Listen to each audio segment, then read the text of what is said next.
Welcome back. I hope you had fun knitting yesterday. As you can see, I've only knit a few more rows on our practice swatch. And this is called a garter stitch because every row is a knitted row. Today we're going to learn a new stitch, and it's called a purl stitch. This is not a pearl like you see on a necklace. This is spelled P-U-R-L. And it's not much different from the knit stitch. So here we go with the purl stitch. Okay, with the knit stitch, remember, we picked up from here, wrapped around, came through from the back, and took our stitch off. That was a knit stitch. Okay, today we're going to learn how to purl. So you go straight in from the side. Your yarn is hanging down in the front, straight in from the side, and this needle stays in the front this time. Wrap your yarn over the needle. Now it can be a little tricky on this first stitch, so I put my thumb there to hold it still. Wrap it over, and now you're going to take the yarn you just wrapped over and pull it to the back. Okay, pull it to the back and slide it off. That makes a purl stitch. So here we go again. Put it straight in from the right. Wrap your yarn over, pull the yarn back to the back, and slide it off. Put it in from the side, wrap your yarn over, pull it to the back, and pull it off. Put it in from the side, wrap the yarn over, pull it through to the back, there it is, and slide it off. And so, this is a purl stitch. Now, the purl stitch will usually make a bump like this. And you may think, well, all of these stitches have been making a bump. But when I get to the end of the row, I'll show you how the difference looks between doing purl stitches and knit stitches. So here we go again.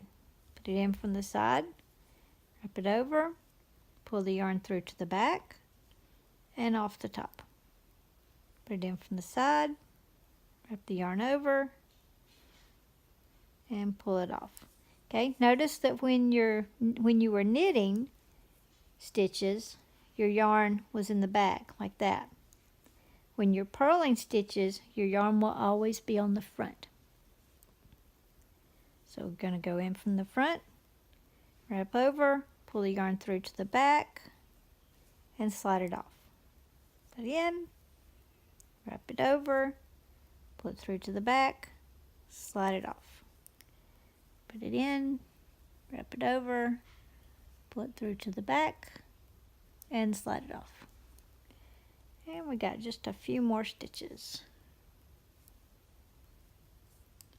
Put it in, wrap it over, pull it to the back, slide it off. So this is really not much different from the knit stitch.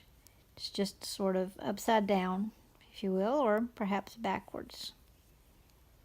Okay, and there's our last stitch on that row.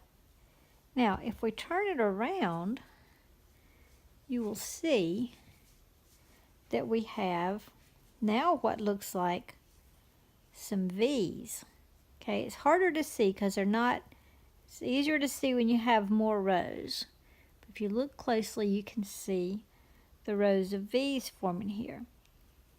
Knit stitches and purl stitches are sort of backwards or opposite, or some people like to say inside out to each other.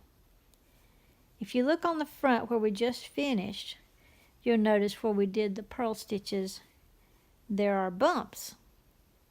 Okay, purl stitches will leave you with bumps, and knit stitches will leave you with V's. Now you might say, but I have bumps all along here. Well, if you've knit every row, if you look between the bumps, you'll see V's, because when you knit this row of bumps, it would have been a row of V's on the other side. which sounds a little confusing. But tomorrow we're going to learn about stocking stitches. Right now we have garter stitch, which is all the rows knit. Or you can say we're doing a reverse garter stitch, which is all the rows are being purled.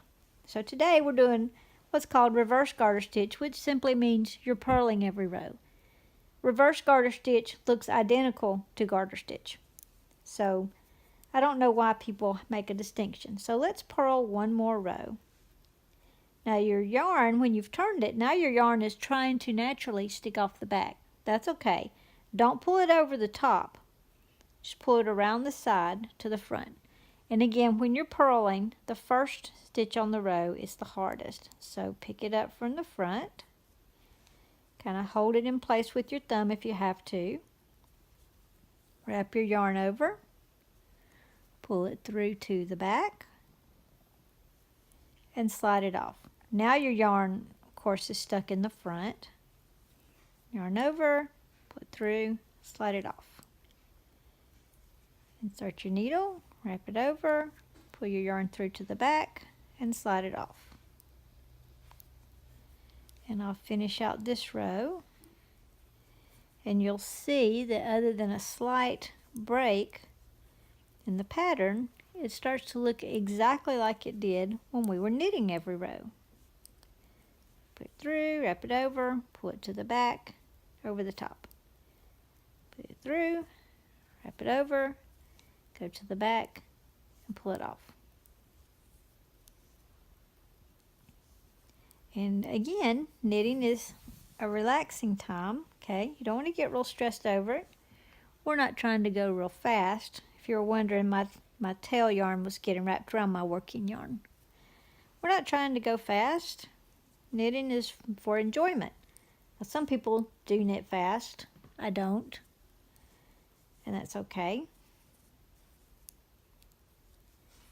Alright, we've got a few more stitches to get to the end of our row here. I'll explain these one more time. Wrap that over and pull it to the back.